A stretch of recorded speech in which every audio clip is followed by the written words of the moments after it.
Alors, vous l'avez pas vu venir celle-là, hein? Et non, vous ne rêvez pas, le One Punch Man rentre dans son deuxième redraw de l'arc des ninjas. Le redraw sera en entier, d'accord? Il n'y aura pas juste un chapitre par-ci par-là, absolument tout. On aurait pu croire que le dernier chapitre allait être redraw puisqu'il y avait une incohérence, à savoir que Void avait retrouvé ses sabres et Blast son bras. Mais non, pour une raison qui nous échappe, l'arc entier sera redraw une nouvelle fois, probablement à cause d'un problème de scénario, d'incohérence, bref, One fait un peu son difficile.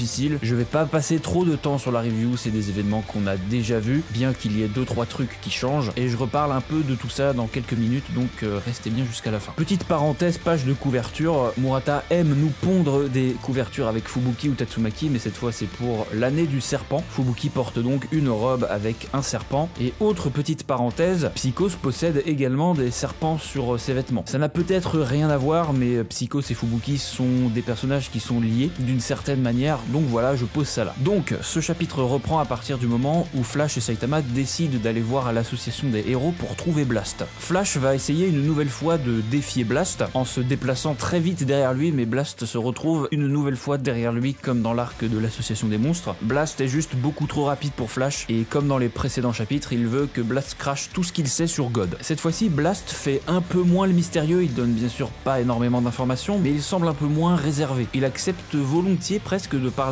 du village et de God, ainsi que des pouvoirs. On fait une petite coupure et on retrouve Sonic dans son repère après s'être mangé une baffe par Saitama. Toutes les pages qui vont suivre sont exactement les mêmes, voilà l'introduction du groupe des ninjas célestes Teninto, avec une introduction qui leur correspond un peu mieux, même si c'est des personnages qui vont de toute façon mourir dans les prochains chapitres, ça présente un peu mieux qui ils sont. Ils expliquent à Sonic que cet homme s'est enfin réveillé et qu'il veut prendre sa revanche sur Blast, ainsi que Flashy Flash, afin de dominer le monde, blablabla. Mais cette fois on a une nouvelle image de Void, qui j'espère sera son design final parce que, on le rappelle, il n'a pas arrêté de changer de design, sa forme monstre, sa forme sous la capsule de récupération. Ensuite Cosmic Void, bref on s'en sortait pas, donc j'espère que celle-ci avec le V sur la tête et sa forme un peu monstrueuse restera la bonne. Il donne rendez-vous à Sonic le lendemain au même endroit afin de rencontrer cet homme et ils se barrent tous. Retour sur la conversation entre Flash et Blast. Flash dit qu'il a vu cet homme dans la capsule de récupération ainsi que le cube à ses côtés. C'est là qu'il se fait la réflexion que est-ce que le village au final ce serait pas une espèce d'usine pour fabriquer des avatars de God sur mesure. Et Blast va confirmer ça. Le village servait autrefois à entraîner des assassins et ensuite en se basant sur leur aptitude voir s'ils étaient aptes à devenir avatars de God. Et là il dit quelque chose de très intéressant et j'espère que ça arrivera. Je ne sais pas exactement ce qu'il se passe, mais rien que le fait de penser que tu aurais pu devenir un de leurs sbires, ça me fait trembler. Je souhaite par-dessus tout qu'il y ait Cosmic Flash. Voilà, c'est quelque chose qui serait, je pense, incroyable. Après, à voir comment est-ce que dans le scénario ça pourrait être incrusté, mais je pense pas que ça arrivera malheureusement. C'est juste que cette petite phrase-là,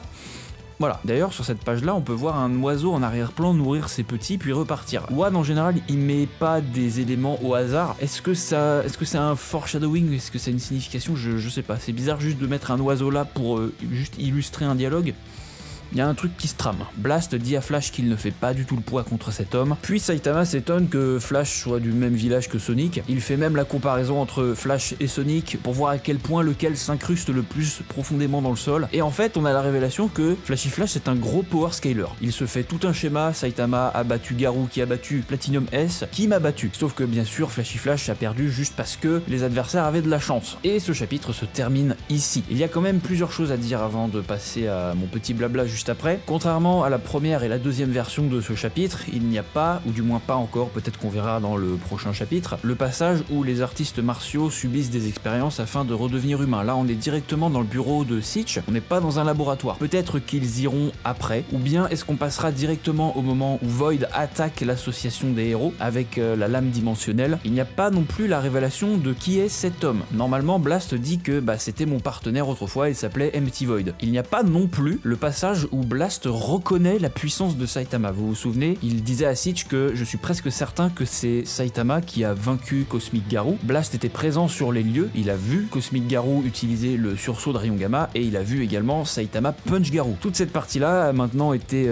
effacée, on ne peut que faire des spéculations sur qu'est-ce qui sera officiel, qu'est-ce qui ne le sera plus. Au final, je pense quand même, malgré les redraws, d'ailleurs sur le site Tonari no Young Jump, il y a maintenant une section entière dédiée aux redraws, donc tous les chapitres À partir de ce moment-là, donc Suiryu qui sort de l'hôpital, l'introduction des néo-héros, Blast vs Void, tout ça sera refait depuis zéro. Bon alors, plusieurs choses, comme je l'ai dit au début, Murata s'excuse pour le retard, on ne sait pas c'était quoi les raisons, mais il semblerait qu'il ait été retardé, sûrement les fêtes de fin d'année et d'autres projets personnels, on n'en saura pas plus. Et il a dit également dans son tweet qu'il y aurait un chapitre la semaine prochaine, pour s'excuser du retard peut-être. Ça serait bien effectivement qu'il y ait un chapitre par semaine pour essayer de rattraper un peu le retard. Ça m'étonnerait, mais ça reste possible je pense pour certains moments, notamment les néo-héros. S'il y a possibilité de fusionner plusieurs chapitres en un seul, ça arrangerait tout le monde, d'autant plus qu'il n'y a pas forcément besoin de refaire des redraws à chaque fois. Rien que pour ce chapitre-là, Murata a réutilisé déjà des pages qui existaient déjà, ça lui fait donc du travail en moins. Maintenant, j'ai vu un petit message sur Twitter, je vous le mets juste ici. Comme One Punch Man n'est pas publié dans le Shonen Jump, il se permet, entre guillemets, de faire ces changements-là. Jamais on a vu un One Piece, peut-être c'est possible, je sais pas, ou un Dragon Ball, ou des grosses séries comme ça, se faire redraw pour revisiter les anciens chapitres, ça n'a, je pense, jamais été fait, ou alors corrigez-moi. Mais pour One Punch Man, c'est différent, voilà, le site de publication et le magazine dans lequel il est publié autorisent ce genre de choses. Peut-être que d'ailleurs dans ce magazine, donc Tonari no Young Jump, d'autres mangas font exactement la même chose que One Punch Man. Mais bon, comme je l'ai dit, je vous remets les dates. La version 1 de ce chapitre est sortie en novembre 2023. Donc lorsque l'on atteindra une nouvelle fois Blast vs Void, il se sera écoulé 1 an et demi. Donc ça fait effectivement 1 an et demi qu'il ne s'est rien passé. Gardons du positif dans le négatif. Je comprends parfaitement